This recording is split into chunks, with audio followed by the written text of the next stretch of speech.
Shaky times for property in one of the most expensive places on earth to own a home. Foreclosures in Hong Kong are on the rise, nearly double their level last year, and experts warn it's bound to get worse. Hong Kong has rules in place to keep the bubble from bursting in its red-hot property sector, like only letting buyers borrow a maximum of 60% of a property's value. But that only applies to bank loans. Reuters' Claire Baldwin says unregulated lenders like finance companies are changing the game.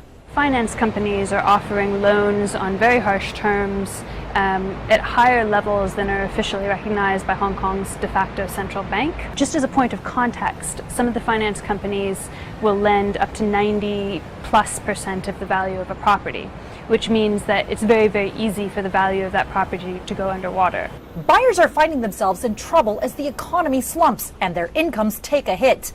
Now they're struggling to pay back not only huge loans, but also interest rates of up to 30%. And it's not just ordinary folks taking a hit. So the people who are affected are across all types of homeowners, but the ones that are most interesting to us right now are the ones that are purchasing the luxury flats in Hong Kong, because those tend to be the very, very wealthy people who can pay multi-million-dollar down payments. And if they're being impacted, it shows that the stresses on the economy and on the property market in Hong Kong in particular are pretty extreme. So far, Hong Kong authorities aren't admitting there's a problem with unregulated lenders, but the number of missed payments is clearly growing. According to one analyst, lenders last year had the right to foreclose on 1,000 properties, and by the end of this year, that number could rise to 15,000.